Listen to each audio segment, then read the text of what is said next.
Folks, we are not in the game of comparing trauma, right? We're not trying to win out each other. We're not trying to diminish things that have been traumatic for us. And that is what I think is important that you do, that you really, again, just make this about yourselves.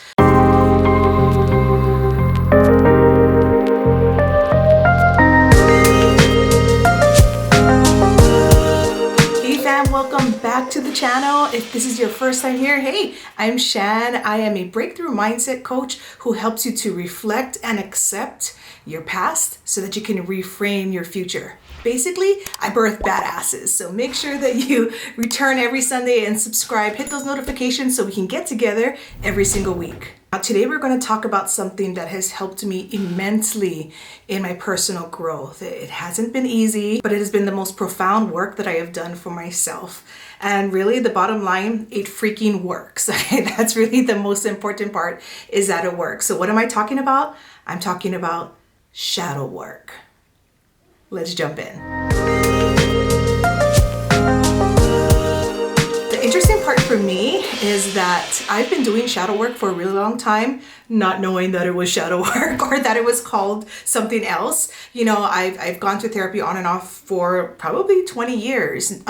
Partially times when I really needed help for things that I was going through, and other times when I was healthy. It's just a regular thing that you do. You know, you go to get a lot of women get mammograms every year, you know, and it's kind of hard, but we do it anyway, right? We get pap smears, we go to the doctor every year. I hope you do, just to make sure everything's working well. And I do that every year on my birthday. It's what I do for myself. But I've also taken my mental health seriously like that over the years, and I've always had some kind of relationship with a therapist. And I've learned to do this kind of work throughout the years as I've healed my past traumas, past experiences. And that's one thing that I want to help you to understand, is that not everything that's a trauma is something that are the only things that you need to work on, right? There are other things to work on besides traumatic events. Absolutely work on those. But they could be very simple things that still we've brought into our current life that need to be worked on. And that's why shadow work is important.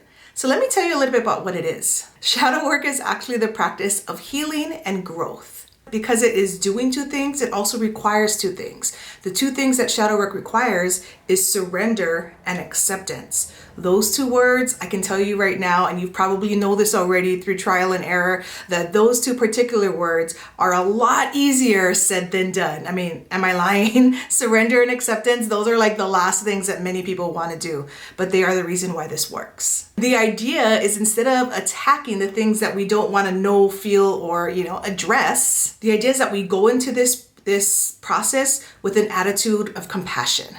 Right? Compassion for ourselves. Now, just so you know, shadow work is something that is done for you, by you, cannot be done by anyone else for yourself. Not everyone knows what's going on inside of us. Not everyone knows exactly all the experiences we've had in life. Only we know that. And that's why it's going to take us, ourselves, to do the work. Now we're going to be working on the things that have really affected us from our past, right? Some of us have had traumatic events. Maybe we had a hard life growing up, and maybe some of us had events that were traumatic to us. And that is where I want you to understand that there is a scale of trauma, right? Of what is considered trauma, but every individual decides on what that is for themselves, right? I've had some people who have had rather great upbringings, but they've had events happen in their upbringing which to them was very traumatic. Now, when they compare their trauma to someone else who had a very hard upbringing, very poor, very abusive, very, hard, essentially, they look at that trauma and they're like, wow, my life was not nearly as hard as that. And who am I to be complaining that this has hurt me? Folks, we are not in the game of comparing trauma, right? We're not trying to win out each other. We're not trying to diminish things that have been traumatic for us. And that is what I think is important that you do, that you really, again, just make this about yourselves. But one thing I want to add is that not everything has to be a traumatic event. Maybe it's something that someone said, your parents, your siblings, a family member, a coworker. Maybe it's something that someone has said that hurt you and hit you the wrong way, and you reacted in a way that maybe you didn't speak up for yourself, and it left you feeling hurt, right? There is a little bit of hurt there. It may not have been traumatic, right, by the definition of what trauma is, but it affected you. And the way you know is if you go back and say, well, yeah, I remember when that thing happened to me back, 20 years ago. When you're saying shit like that, guys, it affected you, right? And that is something that needs to have shadow work done on it. That's a great hint of if something is still affecting you, because when you react to it, when you see it happening to others, when it's happening to you again, or when you see it like on the TV and it creates some kind of emotional stir in you, that's how you know that's a little piece that can be worked on. So like I said earlier, before I even knew that this was called shadow work, I was doing it. So a little experience of my own is that in therapy, I know I've shared before on the channel that I personally have had abuse when I was growing up, like sexual abuse when I was a teenager, a young preteen.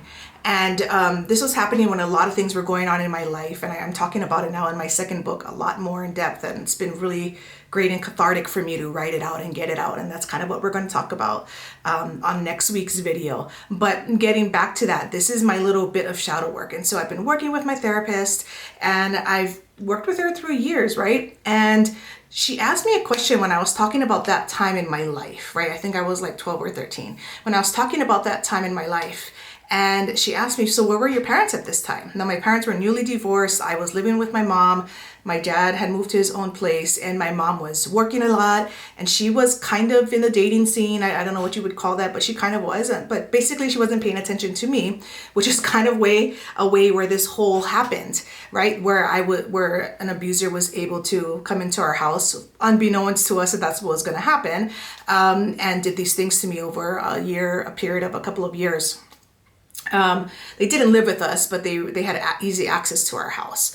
Now, my mom is like the best person that you know, right? If you guys know my mom, she's like the sweetest lady. If you live on Maui and you go to Costco, everyone's like, oh, we see your mom all the time, right? She's just such a sweet person, and she really is. And because she's so sweet and because she's had different things happen to her, I have this real big empathy for her, for the way her life has gone and the things that she's gone through. So I don't look at her with, evil eyes for not being there for me when I needed her back when this stuff was happening. But as I've gone into my adult life, this certain thing just keeps on coming back up and I can't get it. And my therapist says, hey, have you ever talked to your mom that about this time, about how this really made you feel and how her not paying attention is kind of may have been, something that hurt you?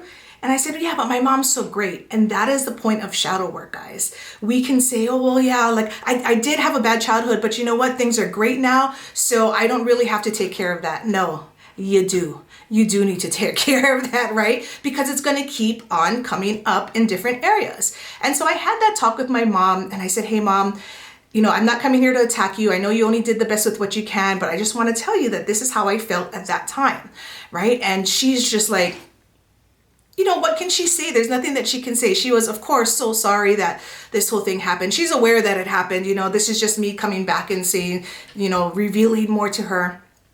And she was just so sorry, that it all happened. And, of course, had she been able to go back, would she change things? Obviously she would. So that conversation did a little bit of healing for me. But what happened next was something that I had to do with myself. And what the shadow work taught me how to do was to go back to younger Shan, right? My inner child. And there's different things that you can call it. Some people call it inner child.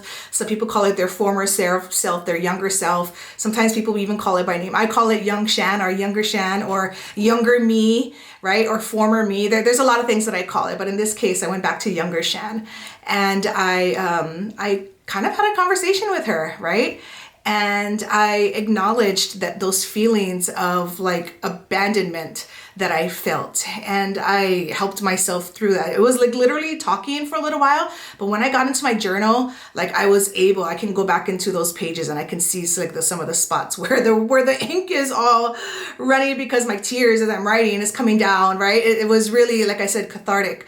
But I was able to comfort myself and give myself the support that I didn't get, right? Whether it's because I didn't have parents who knew how to give me support, or I just didn't get support, or I didn't have coping skills in order to support myself in the way that I needed. And that's what it is. A lot of shadow work is done for things that have happened in our childhood, but folks, it can happen for things that happen to us in adulthood, right? It could be a traumatic event from work. Maybe you had something happen to you at work, or happen with another family member that it completely affects you and you carry it with you, right?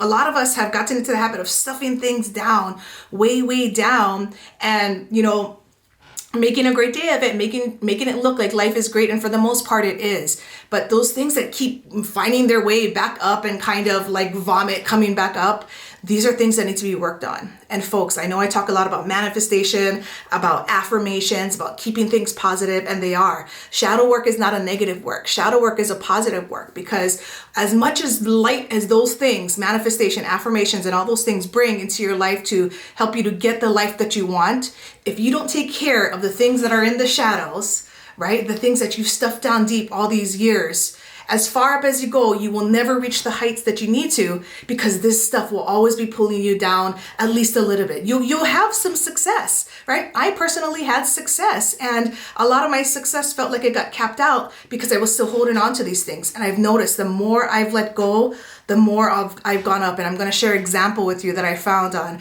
I think his name is Clark Kegley. He's got a really great YouTube channel. And he gives an example of this being like a hot air balloon, but we'll talk about that next week when we're going over the steps. But really what I wanted to share was like how important that is as far as doing this work for yourself. What do I got for you? I just want to give you guys a quick overview of what it is. All right. And next week, I'm going to come back and I'm going to give you more. It's going to be a shorter video, but it's going to be a practical how-to. Now that I understand the idea of what shadow work is, how do I do that? Like, how do I sit with myself? Like, do I got to meditate? Do I got to, what is it that I got to do? Right. Because I'm the logical thinker, right? I just like, give me 5 steps, give me 6 steps, whatever the steps is, and I can do those steps. Some people just think it's a real spiritual thing, and I feel I kind of marry the two because that they both are part of that whole process. So that's what I'm going to share with you folks next week. Now, I want to leave you folks with this. All right. I know just mentioning some of these things, some of you might be feeling already a little kind of taken aback, like, oh, I don't know, Shanna, like I see how this is helpful to you, but I don't know how this is going to be for me because, sis, I've got some pain, right? I've got some things to work with, and that sounds hard. Well, I want to leave you with these 2 thoughts, right? Even though these are hard, there's 2 reasons why I want you to consider to come back next week and learn the how-tos. Number 1, you are worth it. I told you this before, but I'm repeating it again. Number 1, you are worth it. Number 2, we can do hard things.